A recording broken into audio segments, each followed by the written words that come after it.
絶望の朝が来ました。現在8時。一度は7時に起きたのに、二度寝して8時。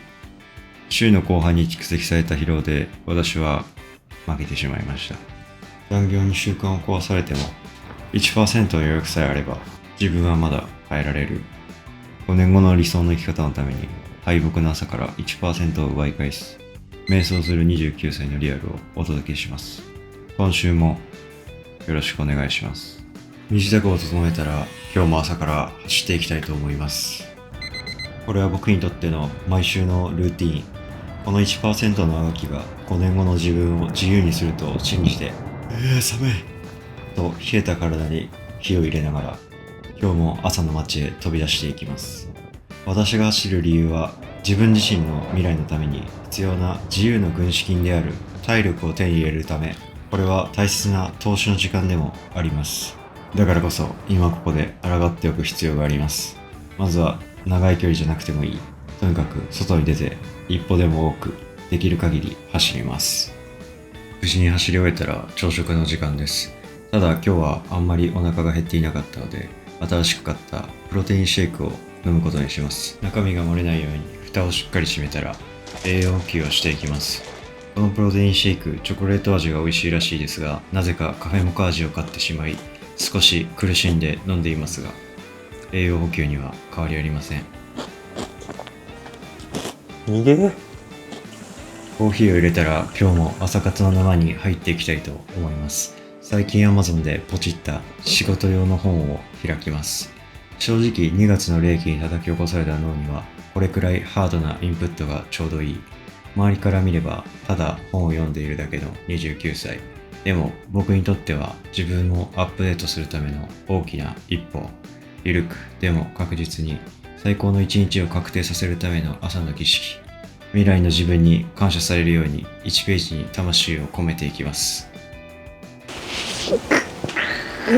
仕事頑張っていきたいと思います。午前中の業務をなんとか片付けて待ちに待った昼食タイムです。今日のメニューは胃に優しい野菜とお茶漬けで簡単に済ませます。食後のわずかな時間は僕にとっての大切な皆さんからいただいた温かいコメントを一つずつ読み進めていきます。いつも本当にありがとうございます。本日もお疲れ様でした。今日も残業を終えたら夜ご飯の時間です。今日は3日連続で行ってしまったあのマーラータン屋さんに来てしまいました。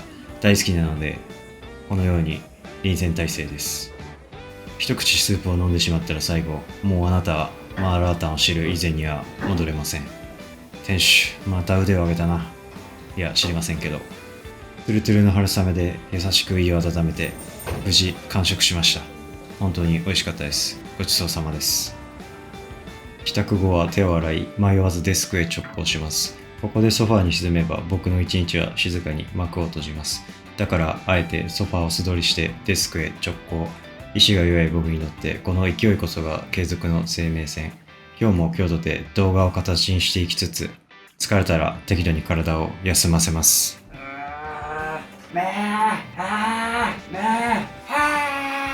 セルを倒すのはおめえなんだ。お父さんでももう気がおめえならできる。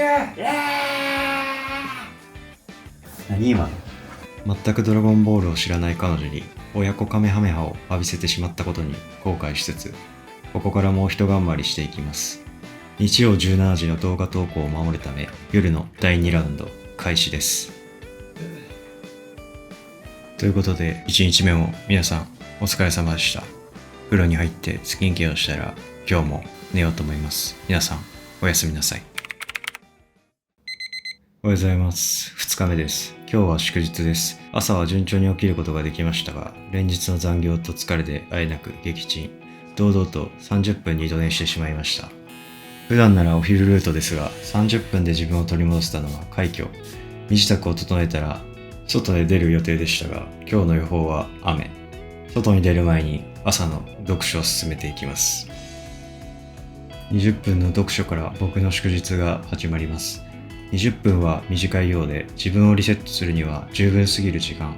派手な成功体験もいいけれど、こうして静かに1ページ1ページ読み進めるのも心地がいいもんです。未来の自分を作るための静かな幸せ。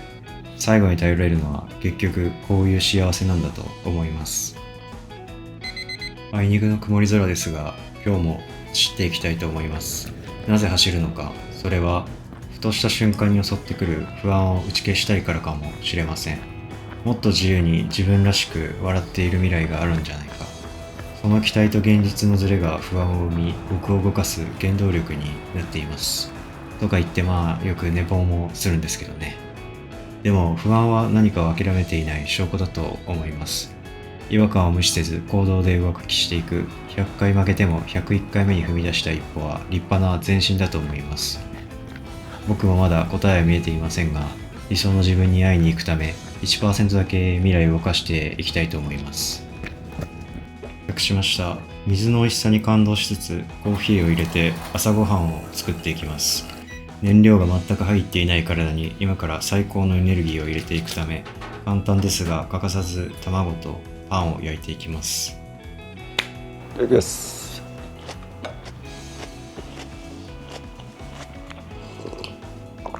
朝食を終えたら気持ちを切り替えて、今月から新しく始めるサブテーマの動画を撮影していきたいと思います。正直まだ自分でも正解見えていなくて、探り探りのスタートで進んでいます。いつものルーティーンのテイストで深掘りする少し違う別角度の和紙をお送りするテーマをサブとして月1本で出していけたらいいなと思っています。撮影が終わったら今週の動画を編集していきます。最近の楽しみは自分の動画を少しずつアップデートすること。こういう地道な改善が私は一番確実な成長の仕方だと思っています。魔法があればいいなぁなんて思いますけど、結局は 1% ずつ理想に近づけていく、そんなモチベーションが大事なのかもしれません。練習が終わったらご褒美に外の空気を吸いに行きます。来週から暖かくなるなんて噂を聞きましたが、正直今日のこの寒さでは嘘だとしか思えません。震えながら心斎橋の大トロへ行きました。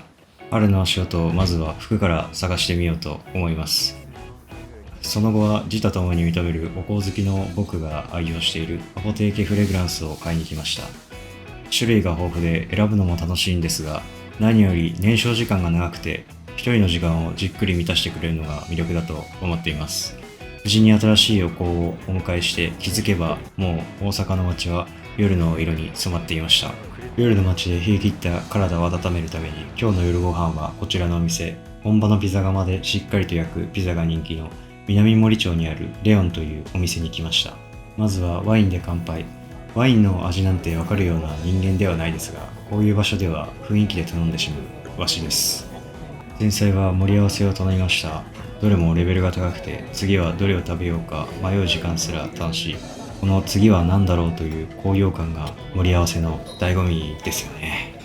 ソーセージ大好き小僧ことわしですが、このソーセージも弾けるような食感と濃縮された旨味、疲れが当然のように吹き飛びました。その後はジェノベーゼパスタをいただきました。香りが鼻を抜けて最高。見ての通り、唖然としてしまいます。最後は窯の熱を帯びたマルゲリータを食べました。本場の窯で焼かれた熱々の一枚に心も体も完全に飛ばされました。贅沢すぎる至福の晩餐でした。今日はこのまま風呂に入って寝ようと思います。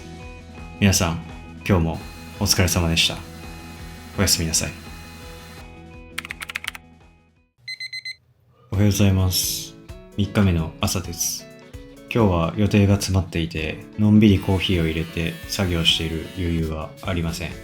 身支度を整えたら、忙しい一日を完遂するための気合を入れようと思います。仕事頑張っていきたいと思います。疲れた。疲労困憊で帰宅したら、ありがたい夕食を食べて体の疲れを癒します。いやー、ハンバーグはたまりませんな。食洗機のスイッチを入れたら、朝の分の遅れを取り戻しに行きます。どんなに疲れていてもソファーに背中を預ける前に自分を 1% でも前へ進める。時間がない社会人にとって地道こそが最大の武器だと思っています。今日も眠いけど中途半端なまま明日を迎えるより決めたところまではやり遂げて眠りたい。静かな部屋に響くキーボードの音が心地よい眠りへのカウントダウンです。今日は歯を磨いてすぐに寝ようと思います。疲れはピークですが、明日の自分を信じてナイトルーティンで心身をリセットします。皆さん、おやすみなさい。おはようございます。6時53分起床のはずが、記憶はここまで。日付は8時台の幕開けです。二度寝という名のタイムトラベルをしてしまいました。自称寝ぼすけのわしです。週後半、仕事と残業の疲労という怪物は想像以上に手強い乾杯です。悔しい悔しい悔しい悔しい、だがこれでいい。視点を変えれば体力だけはしっかり回復できたっていうことだ。8時スタートの絶望を最高の集中力で希望に変えていく。さあ、ここから逆境ブライわしの逆襲が始まります。怒涛の巻き返し第一手は読書。爆速で準備を済ませて本を開きます。今日はもう迷っている時間はありません。二度で手に入れたこのクリアな視界で一文字一文字を自分に叩き込んでいく。最悪な目覚めを最高の結果に変えるための攻めの読書です。本を読み終えたらキッチンへ。読書で整理された頭のまま手際よく朝食を作ります。特別なメニューじゃないけれど、自分の手で自分を満たす時間は何よりの自衛になります。ご飯をしっかり食べたら、ここからは仕事の時間。インプットしたエネルギーを今度はアウトプットに変えていきます。昼休憩、午前中の仕事で使い果たした脳を休めるために少しだけ仮眠を取りました。本日も皆さんお疲れ様でした。完全に疲労コンパインです。今週も最後までご視聴いただきありがとうございました。朝活を継続しつつも、溜まった疲労で二度寝に逆戻りした1週間。決してスマートではないんですが、やるべきことはやり遂げた。理想の自分に 1% くらいは近づけた気がします。結局最後に僕を動かしたのは不安だからこそ動く。そのシンプルで強い感情が今の僕の唯一のエンジンです。来週の自分に過度な期待はしませんが、意志が弱いなりにまた泥臭く生き抜いてみたいと思います。大手で働く29歳。僕の日常はこれからも続いていきます。それでは皆さん、また次の動画で。